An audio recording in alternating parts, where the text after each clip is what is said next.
Hey guys, welcome back to the channel. Today I'm going to be giving my impressions on Exo Primal, the PvEVP robots killing dinos mashup. And of course, at the top here, we have to address the elephant in the room. This game is not a PvE co-op game, but if you followed us for a while now, you know that we like to branch out into the adjacent genres, and while Exo Primal may have PvP elements for sure, I think it's mostly dominated by its PvE elements. So I played a pretty good chunk of the game, put in a little under 10 hours, and I'm ready to give you my thoughts on if it is for you and your best friends. Right off the bat, let me give you the bird's eye view of Exo Primal. There's no single player campaign. This game consists of one game mode in Dino Survival. It's a two-phase PvEVP game mode where you race another team to complete objectives in phase 1, which is always PvE, and that gives you a head start in whatever the ending mission is going to be in phase 2, which is either PvE or sometimes PvP. At this point, I played a lot of matches, and I've only seen like 3 different maps and 3 different ending missions, with phase 1 largely being the same thing of kill this number of dinos as fast as you can. There is a story, however, and it's one of the weirdest stories in a game from both its plot and its delivery. So when you boot up, you have a pretty lengthy tutorial and story setup, especially for a multiplayer game. Don't know how I feel about that. It's here you learn that dinosaurs are falling from the skies, and the only one who could stop them are people in exosuits. So you're an exosuit guy, you just joined Exosuit Army, I don't know, and you're flying with your team. You crash on an island, you get out of your ship, you're transported back in time and also to an alternate dimension, and there's a rogue AI forcing you to compete in war games to collect data to take over the world. It's a lot. The history is rich here, people. After this opening, you're going to continue to receive story updates via the analysis map, and I'm not 100% sure, but I think you need to do this at least occasionally, even if you don't want to, because that's where you get your updates for new objectives and maps in the main Dino Survival game mode. They don't tell you any of this. It's just happening in the background. Okay, so overall, story, what do I think? It's got good production value because this is Capcom, but it feels like a swing and a miss. It's different for sure, and I commend it for that, but when you're in a group of friends, you're not going to want to watch cutscenes and piece together this insane premise in between matches. I don't know, it just doesn't totally work. But the game mode, Dino Survival, itself, that is a ton of fun, and the game 100% hits with a group of friends. You have to have good team comp, you have to communicate on objectives, and you have to use your suit's abilities as often as you can. When all things are delivering, you can have some awesome hype moments, like this time when we all timed our super abilities and took out this Triceratops to catch up to the other team. Holy shit, let's go. Huge damage, huge damage. That was great. That was awesome. He's not even gonna get a chance to run. Oh my Yeah, god! Oh my word! That was hype.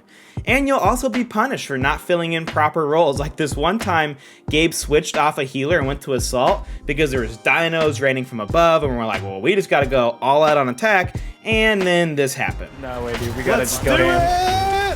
This is how we catch up! No support! Okay, maybe I switched it back. I'm going down pretty quick here, dude. Yeah, I'm down. Okay, again. Oh no, 3! It's about to be a full. God. Look, it says Team Black support suits. I'm switching back.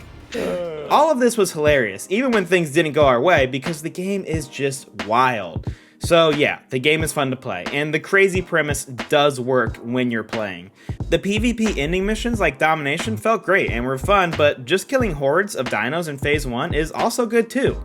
Every suit feels viable, has a strong kit, and they are all just so smooth. It's like what we wanted out of Anthem all those years ago. Capcom knows how to make a game feel good to play, and they keep that going here. So I come out of this mostly positive here when I'm playing the game, but unfortunately I can only suggest Exo Primal on one condition: if you play it on Game Pass. At the end of the day, here's the problem with Exo Primal. This game launched with one game mode, a battle pass with obviously a paid tier, paid cosmetics, and it costs $60. As much fun as that game mode is, I've played 10 hours now and I'm kind of ready to move on. And that's fine. As a Game Pass game, there's nothing wrong with that. If you have a group of friends who all have Game Pass and think this looks interesting, you should definitely download and play it for a couple of weeks. could not be suggesting that more. But had I paid $60 for this, I would have been supremely disappointed in how thin the package is. Couple that with the fact that you do have cosmetic microtransactions, and I cannot believe that this is not a free-to-play title.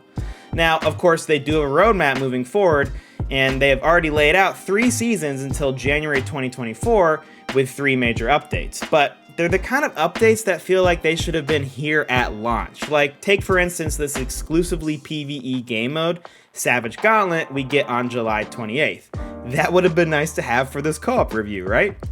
It's great that we're getting that mode only 2 weeks after launch, but also why wasn't it just here at launch? It's an instance where it feels like the game's launch is just being extended through the first season, and you're just paying for an incomplete title at the beginning. The second update is the same. 10 alpha exosuits is supposed to give you extra customization to your suits, which is sorely needed right now.